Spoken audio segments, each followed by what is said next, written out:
I'm Gabe Lullo, and welcome to the Do Hard Things podcast. We're talking to go-to-market leaders and entrepreneurs who have conquered the challenges, the hustle, and the grind. Get ready for real talk, real insights, and no fluff. But the hardest thing in the world right now is not actually closing deals, it's actually getting somebody's attention. If you don't have that hook in that first 5 to 10 seconds, guess what? They're going to scroll to the next one.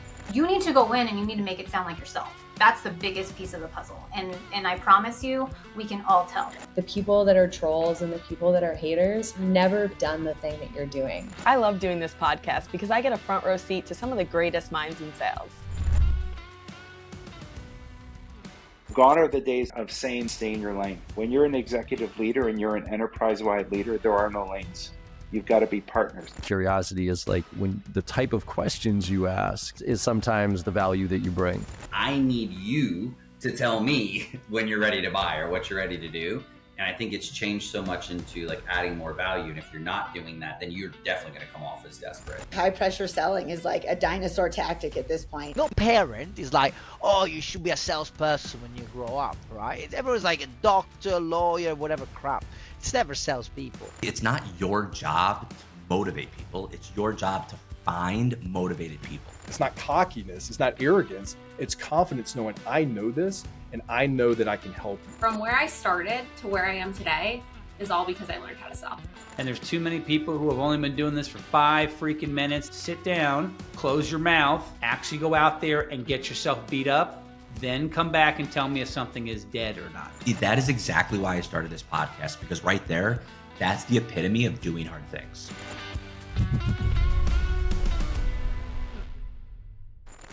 Welcome back to the Do Hard Things podcast with Lexi and Gabe. Today's guest is Joey Gilkey, founder and CEO of Titan X, the world's first phone intent platform. Joey launched Titan X in June 2024 with no venture capital, hit $5 million ARR in year one, acquired FrontSpin, and just closed a $27 million Series A. His guarantee is simple. Increase your connect rates by at least 300% in the pilot, or he pays you $10K, no questions asked. His thesis is equally as simple. The entire outbound sales industry spent a decade solving the wrong problem. Volume was never the issue, precision was. In an industry where 3% correct rates are the norm, Titan X customers are hitting 20 to 30%. Joey, welcome to the show. Welcome back, everyone, to the Do Hard Things podcast with Gabe and Lexi and Joey. Joey, you just heard your bio. We now know who you are on the show here, but we've known you for a while, right? That you have a great following. You have a massive amount of businesses you've ran over the years. So we're looking forward to peeling back the onion here and seeing what makes you tick and why you do what you do. But welcome to the show, man. What's up, man? Peel away. Looking forward to it. Yeah, absolutely. Well, let's just jump right into it because I really want to hear that origin story, right? Because before Titan X, you were running Apex Revenue. And what were you really seeing working inside sales organizations that kept pointing you towards, right, the connect rate problem specifically? Like, when did you actually realize, it was big enough for you to actually build a company around it? Yeah. I mean, for me, dude, it actually goes back even further. So yeah, Apex was the acquiring company that acquired Phone Leads. I converted that into Titan X. But even previous to that, so I've been an entrepreneur for going on, I think, my 8th year, somewhere in that range. Prior to that, CRO, VP sales, AE, typical track. I mean, when I first got into this thing, and you probably also had the same experience, like the full cycle AE was like the model. Right. And then predictable revenue came around, and then we decided to fractionalize it into SDRs and AEs and sales engineers and then account managers and all the things. But we used to run things end to end. I think it was super viable at the time because email responses, I mean, it was hard to even find an email, let alone send it. And then if you did send it, it got opened and you got a response. And cold calling was pretty easy. If you could find the number, then you got a 15% connect rate usually. Back then it was more like getting through gatekeepers. Right. But we went to that model, and then as the market shifted and we went into predictable revenue era, I think that we shifted towards this SDR model, which just created mass amounts of volume in the space and lack of quality in the actual outbounding itself. And so the user experience of the phone got way worse. which means people didn't want to answer as much. And then second, telcos started getting involved a little bit more because of the user experience. And so you started to see this 15% connect rate drop to 12, and then 10, and then 7, and then 5. And now we're sitting at, some companies have less than 1%. On a good day, you might have 4.5. So I started to see that trend. I think COVID really poured gas on this whole problem because money was free essentially. And so where'd that money go? It went to go to market. And what happens when you put a bunch of money into go to market? You don't care about profitability. Well, you just get a massive amount of volume, and volume creates terrible user experience. And then fast forward to Apex revenue. I mean, I ran 2 outsourced shops. I sold one back in 2020, and then decided and swore to myself I'd never get back into it. And yet found myself with Apex revenue, which is a fractional CRO / VP of sales company with an outsourced arm to it.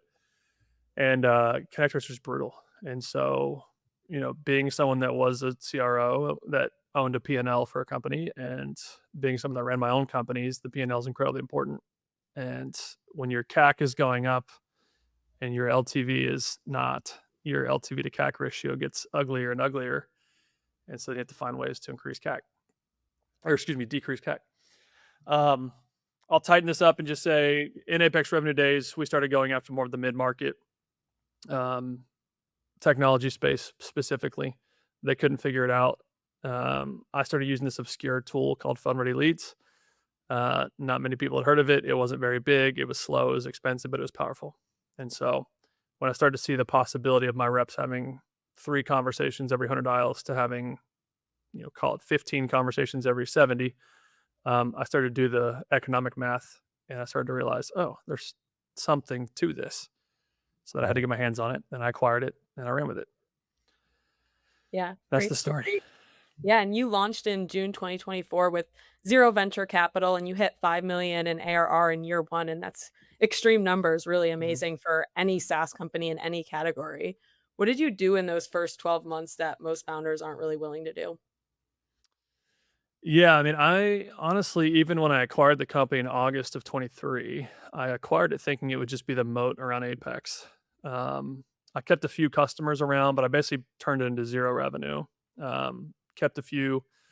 As we started to scale up Apex a little bit more, we started to realize that people cared more about what was powering us than what we were actually doing for them. And so I started to have this hunch of like, maybe I'm in the wrong game. Maybe the moat around the castle is more valuable than the castle itself at this point. So we launched in June, and I would say I'm extremely high risk tolerance type of individual. I think the further on your career you get, the more skill sets you acquire, the bigger your network becomes. The risk you can take on if you're willing to do it is not even that risky, because I can just go and make 400, 500K selling something if everything failed. So we launched in June, did a beta launch, about 100 customers, kind of one of those lifetime deals. We thought we'd do a PLG motion. That failed very quickly, and I like to fail fast. So I jumped out, went more to the sales-led motion, which fits my background more. I'd say what made us successful was, 1, we hit the market at the right time. So I'm not going to pretend like it's all on us that we made all the perfect decisions. But as connect rates started to compress and this conversation, all the money started drying up from COVID, which meant that people started caring about profitability all of a sudden. And so a lot of these private equity groups like Vista and Thoma Bravo were starting to question, is the SDR motion even worth it anymore? Because our CAC payback and our LTV to CACs aren't really matching to other channels. But you couldn't really have an alternative to put that money into. And so they had to keep it, at least in that time. And so timing was great for us. Risk tolerance was super high. I didn't want to take on venture capital because I don't like having bosses and I don't like being told what to do. And so because I've had previous exits and I've done well in my career, I was able to self-fund it, at least for the first 2 years or year and a half. But taking big risks, having a great product, having an incredible team. One thing I've learned in my career is talent is everything. Finding the right bodies to put in the right seats, making sure, 1, you have the right seat for people, and then find the right people to sit in those seats. And so I took a different approach this time that I didn't take before, which is I believe nowadays that it is more valuable for me to have a slice of a watermelon than to maintain my full grape, which really just meant equity. Giving up equity to get the right people on the bus meant the bus could go a lot faster and a lot further. And so for me, it was go poach some of the best talent in the world that I knew of, and be willing to give up a share of the pie to go do it. Amazing. And you guys have something in common with what we do here, right? You're a product of the product. Yes. And what I mean by that is, our talent is what what you were doing before at Apex is amazing SDRs executing the outbound, but we're using our amazing SDRs to go find the people, right? To go ahead and be our clients. So again, we drink our own Kool-Aid is what I like to say. That's so right. you have the same, model, but for your product, right? You're using TitanX's own platform to grow TitanX. So that's very specific kind of conviction, and it's pretty relatable to us in a different way. So walk us through like what that looked like in practice and what it really taught you about the product that you couldn't have learned any other way. Well, I think in my ignorant years, which wasn't that long ago, if I'm honest, in my ignorant years, I looked at revenue, I looked at pipeline, and I started to look at connect rates. And I thought that connect rates would be a salve to creating more pipeline and revenue, which it is, but you have to ask the question on why. Outbound is simple, as you all probably know. It is simple. It does not mean it is easy. In fact, it is one of the hardest things you'll ever encounter, but it's simple in the sense there's only 4 pillars you got to get right: list, message, rep, follow up. You've heard us talk about it. We've all talked about it for years. But one thing that enabled us to really accelerate, because we're sales led, we're heavily outbound driven. We do have a lot of inbound too, just because of the brands, but I think we're still going to always be at our core outbound driven.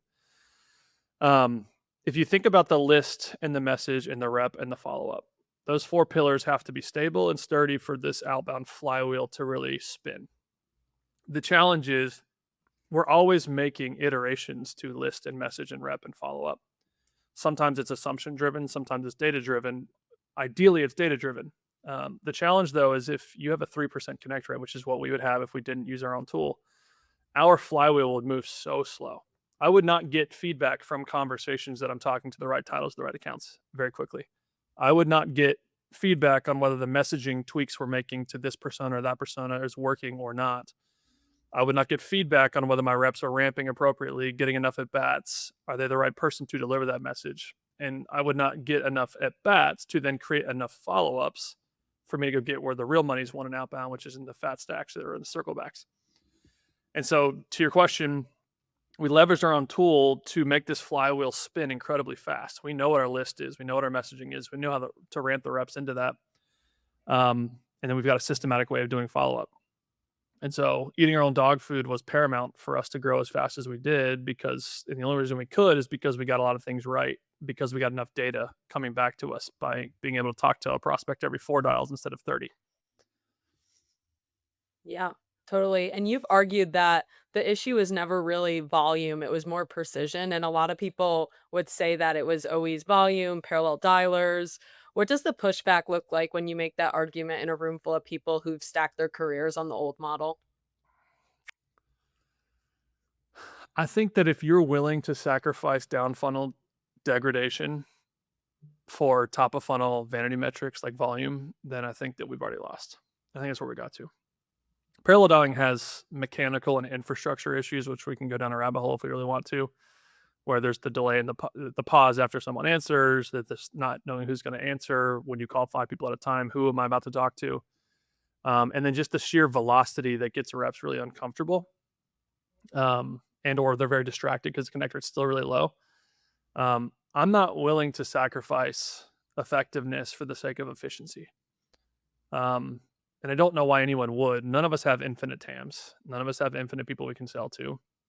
And so therefore, why would I want to blitz through my TAM faster if it meant that the at-bats that I do get, albeit still small because the connect rate's small, why would I be willing to do that if I had these constraints and limitations?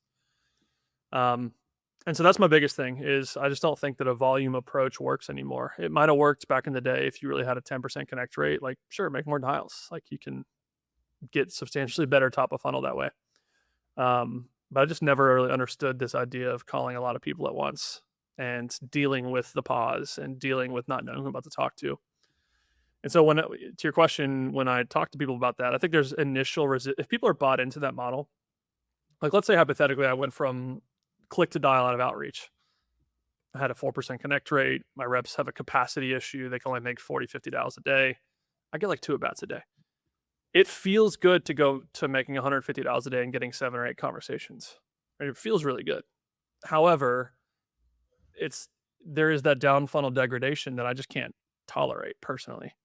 And I think if people are honest with themselves, they would do that. We have so much data from customer data, and we grab a lot of call outcome data from before working with us. And the amount of analysis we've done on power dialing, click to dialing, and parallel dialing is insane. Like the fall off on effectiveness is sometimes like 50 to 70% worse performance by doing volume. And so, Well, let's jump on that because you're a data guy more than anyone I've yeah. probably met, and you were just Yes. alluding to this. And that's what it really comes down to, right? Because your scoring model really has been built on what, 4 billion analyzed data points. Probably around there. And if you think about that, it's really identifying, who's picking up the phone right now. But in theory, why hasn't anyone done this before? I mean, to me, it just makes a lot of sense, right? But why has anyone built it? Why do we think swinging the bat more means, we're going to be a better hitter? I don't get it. I think one is, like my background and some of the folks on my team, especially on the engineering side and product side, if you go back to the genesis or the origin story of Phone Ready Leads, it was just a call center in the Philippines, which is no secret to people. People still think that's what we do, and I'm happy they do because then they think they can replicate it and they realize that by itself is hard. But because we've gotten so much data over the years, and because we have gotten so much more ingrained in telecom and carrier companies and the relationships there, and because we have access to unique data that we found that is not commonly known or understood data that you could use for this, we've gone so far beyond where the market can go. Right, like you really do need to start with this call center type model. That's how this all started. That's how it should start. But once you get deep enough into that, it takes a long time to build that infrastructure. Then you get to start to see the data that comes back from that and the trends. And then you start seeing what really matters. Then you go start looking for sources where you might be able to capture some of that data. And so I think that's one reason why no one can do this is one, that labor aspect of building that component is like step one. You got to go do that. And people aren't willing to do that, especially in software, the go-to-market space like we are, because one, people don't like people in this space. They like technology and automation and AI, which is the other piece of this. TCPA does not allow you to, the FCC's TCPA regulations don't allow you to do AI dialings. The only other way you could scale that without labor is doing AI dialing. Then you'd have to understand how to look at the data and know where to go find sources where you can obtain some of this data and or go negotiate it and purchase it. And so we're multiple iterations ahead of people. Now, there are companies that are trying to do elements of this. You look at Nooks or Orem, and they have hot numbers, as they call it. It's the fire emoji. That's been relatively ineffective. They've never touted really high connect rates. Well, they're starting to. It's just not true. But when they say high, they mean like 7 or 8%. And so the reason that they're not doing very well is because of, one, how they're building it, and two, what they deem as valuable is not actually valuable. And so they're filling up this massive archived historical database that doesn't actually obtain or doesn't actually have that much data that's valuable. So I think we're just way ahead of people because we went through the really, really hard stuff that people aren't willing to do, which is, at the time, having hundreds of people in an offshore team that's a call center. That's how it was when I bought the company, essentially. But now we've been able to scale it down to basically nothing because we can get the answer a lot faster without needing human capital involved. Yeah, and you've said only about 20% of any market will ever answer an unknown number, no matter how many times you call, how good your script is. What should a CRO really do with that information? Well, one, I think is just being aware. Like, just because we do more does not change people's human behavior, right? Like, if I asked you two, if you guys answer cold calls yourself, like, let's do it. Lexi, do you answer cold calls? Rarely. Gabe's Rarely. better about it than me. Gabe will answer, right? I'm probably more like Gabe. Lexi, if I thought you were important as a prospect to me and I called you 7 times over the next 2 months, am I going to change the fact that you still rarely answer cold calls? Probably not. No. And so that right there is just a display of human behavior. That's just, people are who they are for whatever their given reasons might be. And once you know that, you can then start to realize that, if there is truly 20%, and it fluctuates industry by industry, but it's average 15 to 25. If that's true, and there's only 20% that I'm ever going to talk to on the phone, which means that all my conversions come from a fifth of the population that I'm going after. And that means the inverse is true, which is that 80% doesn't answer and won't answer, and I'm not going to change their mind of who they are. Then that means that the majority of my reps' efforts is going to be waste. Just pure waste. And so why is that? Because they don't know the answer to that question of whether they answer or not. And so therefore, what do you have to do as a rep? If you're not armed with the information of who those people are, you have to go find that information by just dialing. It's a needles in a haystack analogy. And there are far fewer needles than there is hay. So what do they do with that? One, they know that. And two, I think that the second, when they realize that, they should be orchestrating their calling, their emailing, their LinkedIn accordingly. If I know you're not likely to convert on the phone, then I probably shouldn't spend as much time on the phone. I'm not going to neglect it altogether, but I'm going to put more effort into my email and my social. And if I'm going to call someone who's not likely to answer, I then should use the voicemail real estate that I know I'm going to only be able to work with to point to the more valuable emails and social. Yeah. And so using the phone for someone who doesn't answer to leverage higher conversions on other channels. Yeah, I think with that though, yeah, sorry to cut you off. I was just gonna say, I think a lot of the calls that I won't answer, they come through spam likely. What do you guys do to really avoid that issue? Yeah, it's a monster of an issue. It's becoming a very hot topic. And the challenge is that telcos and carriers, AT&T, Verizon, T-Mobile, and so on, they operate very similar to how Facebook or Meta operates or LinkedIn. They care about user experience, right? No one wants their users to be annoyed at their product, whether it's their fault or it's not. So you think about LinkedIn or Facebook, they want to optimize for what's going to keep people on their platform or happy with their platform the most. And they will create algorithms to then ensure that they mitigate the things that create negative feelings about their product. The carriers are no different. And so there's two headwinds there. One is they care about user experience. Two, they have a lot of pressure from the FCC on mitigating telemarketing and spam. And so because of that, their algorithms are changing, ever changing monthly, because they are learning a lot. They have more data than probably most companies in the world on consumer data. And their entire objective is to stay within the confines of the FCC, and it's to create the best user experience possible. And so because of that, they have thousands of people enlisted to build these algorithms that enable them to identify people that are creating a poor experience, spam. And why that's important is because if I have 20% that is willing to answer a cold call, if I ask those 20% who are willing to answer a cold call, if they are willing to answer a cold call that says spam likely, the almost unanimous answer is no. And so if you are dialing with this precious knowledge of this person is likely to answer, I should be prepared to talk to them, but you're delivering a spam likely phone call to them, it doesn't matter. And so that's one reason why connect rates have also compressed over the years. But I think that's something to keep in mind is doesn't matter what dialer you use. If there's it doesn't matter all the cute features, doesn't matter. You know, Nooks is a good example. They're now going into the sales engagement platform space. I think it's a terrible idea. It's good for VC money for a season, but it'll die out. But they create all these cool features to keep you on the platform to hide the fact that they can't deliver calls at scale that aren't spam. They can't. They buy their numbers from Twilio or some other third-party source. They try to spam remediate by looking at whether a number is spammed or not. And they do a lot of practices in their mechanics behind it that are forcing spam to actually happen. They're not helping it. And so I think it's becoming paramount to, as you start assessing where you want to dial from, that you understand how they are going to deal with spam, both from a monitoring and from a mitigation perspective. And also realize that it changes on a week-to-week, month-to-month basis. We have so much data on this since we acquired FrontSpin. And we thought we knew a lot about the phone before. We did not until now. Yeah, I mean, one thing that everyone would agree with when it comes to just saying your name, I think attached to it is bold and direct. And you have a claim that I just absolutely love because I don't know of a SaaS tech product company right now in this space or anywhere close to it that has a $10,000 guarantee. And I know you well enough to know that's not a marketing line. That is a financial commitment that you're putting, your name on the line with that. So what does that actually feel and put like in writing? And has anyone ever collected? Walk us through that model because you're very bold about it and I love it.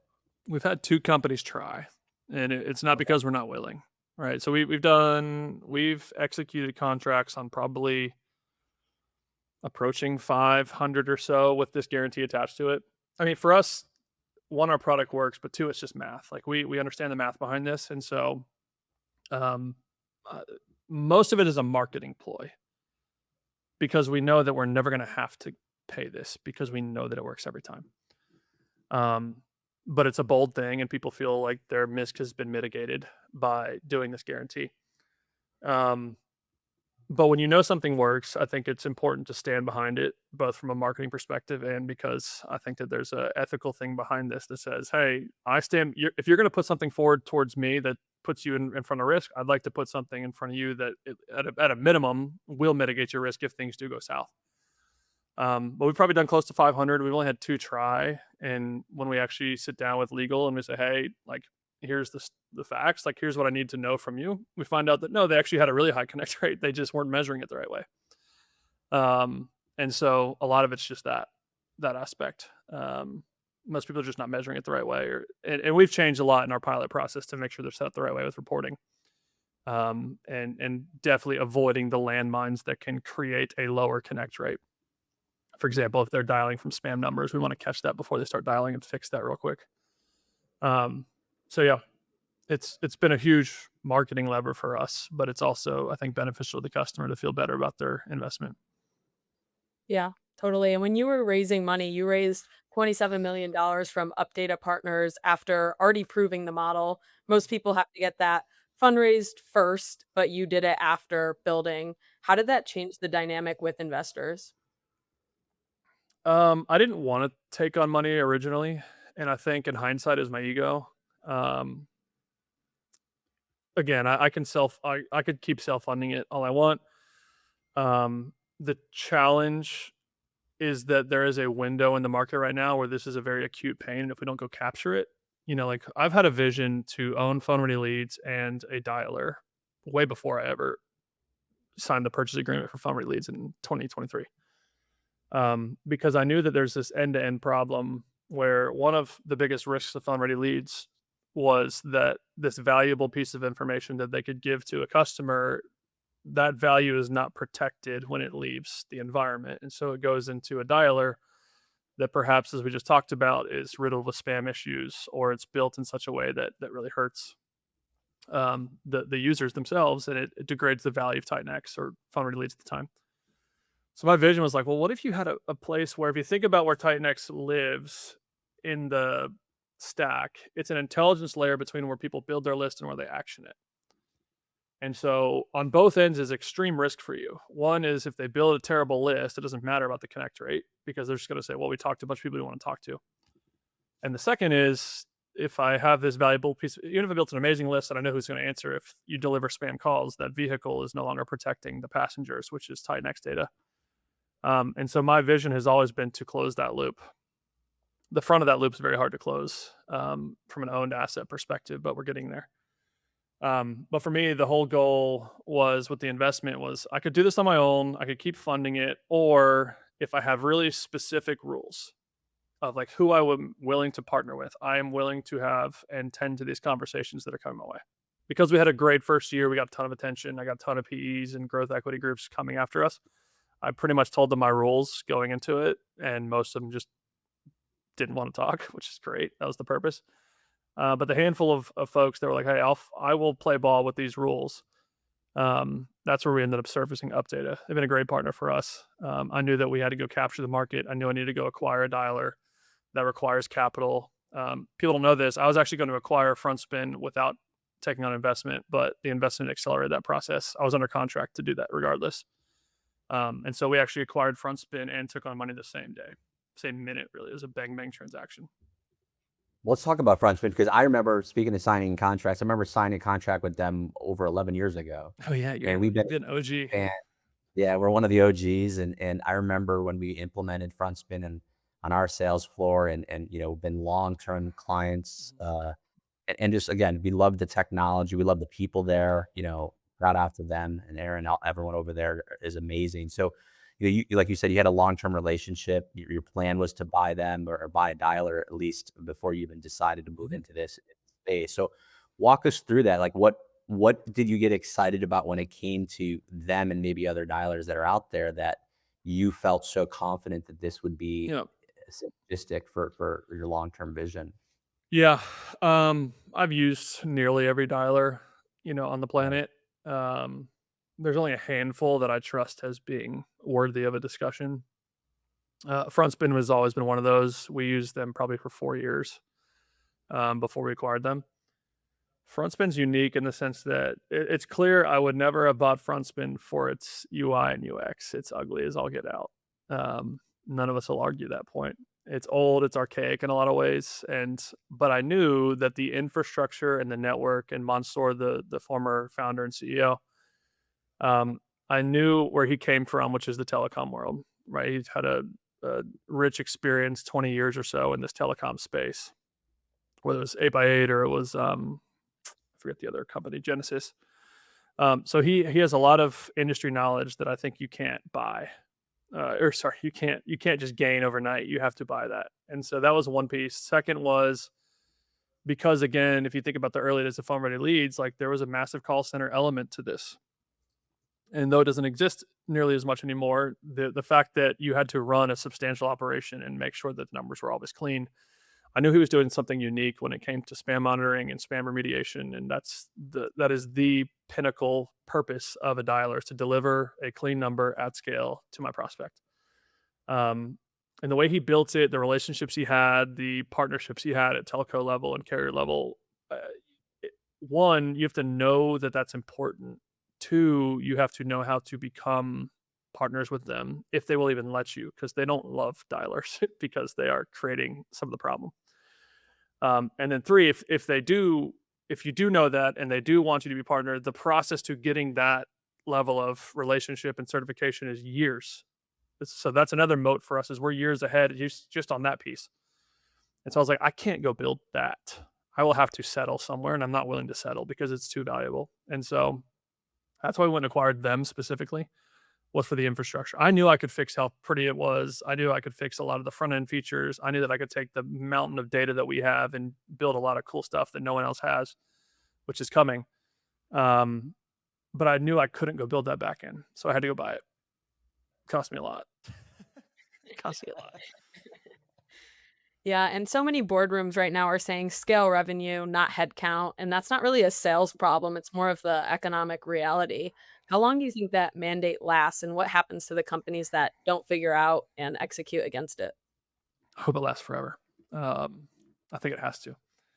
But yeah, and I'm in with a lot of these private equity groups that are like, if you think about the mandates that these companies have, they are coming from the private equity group that owns them or public markets. And so therefore that mandate comes from the private equity groups down to the board, from the board down to the C-suite, CROs, down to the VPs, the managers, directors, and ICs. And so to your point, it is an economic equation. I am looking at the headwinds in the market. I'm looking at the fact that hiring is expensive. Even if it goes well, it's still very expensive until it finally goes well. If you think about the state of the sales development world in general, the cost of a rep is going up because inflation and because of COVID creating high demand with low supply for these reps and this talent. The cost is going up, but you have all these headwinds in the market with connect rates and reply rates and LinkedIn's throttling your connections and all the things that we used to just go kind of Wild West on. If you think about that, where costs are going up, but the requirement, the things required to get the production out of them you used to get is going down. The requirement's going up, but the production itself is going down. Then we're creating this slippery slope of this is getting more expensive and less effective. And as like a private equity group like Vista or Thoma Bravo, all they care about is financial engineering and what the P&L says and how do we maximize enterprise value so that if we sell this off again, that we make our money back in 3 to 5x. Because it's a solely economic conversation, the pressure is becoming immense. And I think that we are positioned well to solve that problem, which is great. I hope we're not too late in solving that problem, because I think that with AI, promising a lot of SDR functions that are automated and done more intelligently, to be argued still. And then the headwinds for the stuff that humans have to do, it's a real question on whether SDR should exist or not. Like a big team of SDRs. I'm a proponent, though, of fulfilling this mandate by going more of this Delta Force Special Forces SDR model versus more of this infantry. We just scale through headcount and we scale through volume. And so that's where I think that the mandate's coming from. Is it's an economic pressure, and budgets are getting constricted or constrained entirely, but targets are never going to go down. I've never heard of a company setting lower targets than their previous quarter or their previous year. Right. And so if that's going to be true, then we have to solve for it either by moving budget somewhere else that's really effective. No one's really found that answer yet, or solving this problem. And I think that the problem is solved by making reps far more effective, and not necessarily shoveling over the mandate of we need to go just keep hiring bodies and keep doing more volume with the reps we have. The Delta Force of sales development. That's a good marketing line. Do right it. there. Take it, brother. I'm not in the game I anymore. love I it. would have used it back in the day. So again, moreover, right, there's a lot of skepticism here, Mhm. right? And this show is called Do Hard Things, so you're not afraid of that. I know that Nope. personally of you, but you built this around a lot of smart people who dismissed, this to be too good to be true.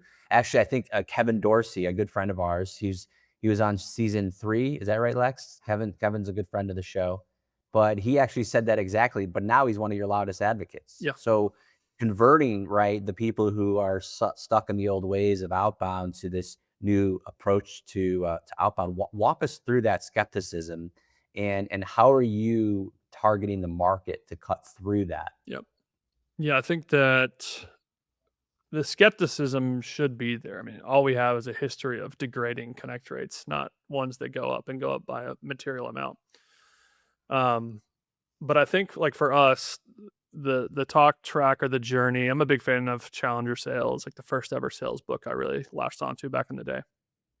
And I really think there is something to teach, tailor, take control. So teaching, I think, is the crux or the cornerstone of our sales process. You have to educate the market. And a lot of it's like what I just asked, right? That question earlier on, do you answer cold calls?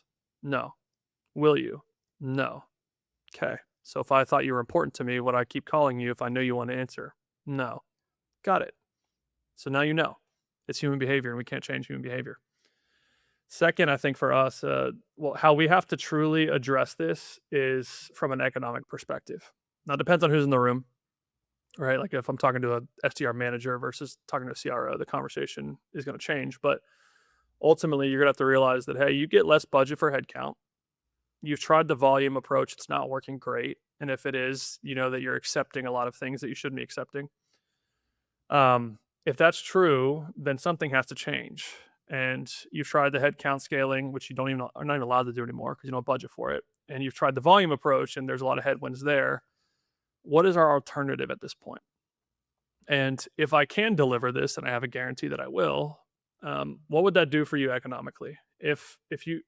Here's a practice people don't tend to do. They don't tend to measure cost per outcome all the way through the funnel.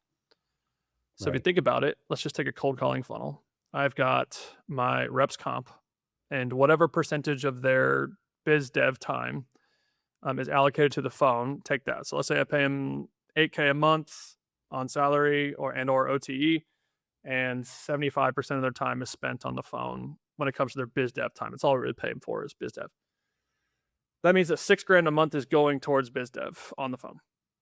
And if they're making, let's say, 50 dials a day, that's $1,000 a month. I'm paying $6 per dial. Okay, well, great. If I have a 5% connect rate, that means that I am $6 times 20. I'm spending $120 to talk to someone. Yep. And if let's just take conversation out of it, take meeting rate as 10%. If it takes me 10 conversations to get one meeting, that means it's costing me $1,200 to set a meeting. And if, let's just round numbers again, 50% show up, then it's really costing me $2,400 to get someone in seat for a meeting. And then you can do sales accepted, and you can do win rate. You can monitor your cost per outcome through the whole funnel. If you just change the connect rate, and my rep can go from, let's say, 3 connects a day on 50 dials. That's a connect and a half. They're essentially getting 30 connects a month. Okay. Well, if they can go to 120 connects a month on the same amount or fewer dials, then my cost per conversation or cost per connect has gotten cut down by 75%.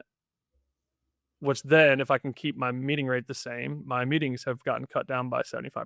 And if I can keep my hold rate and everything else behind it the same, I can drop my cost dramatically. And now the LTV to CAC equation or ratio we're looking at is far more feasible for us as a company. Hopefully that answered your question on the skepticism. It's both a talk track and like a curse of knowledge. You guys familiar with that terminology, right? We probably know this at a 9 or a 10. Our prospects know it at a 3 to 5. We have to get it down to their knowledge level. Otherwise, there will be a gap in what we say and what they know, and you don't want them guessing. So we have to dumb it down. And then second, we have to educate them on the economic impact of this, because one, we're not cheap, but two, what they're doing now is far more expensive. Let me walk you through why. Yeah. So that's the skepticism. That's how you get over it. Thank you so much for your time, Joey. Who is the best person that should reach out to you, and where should they do so?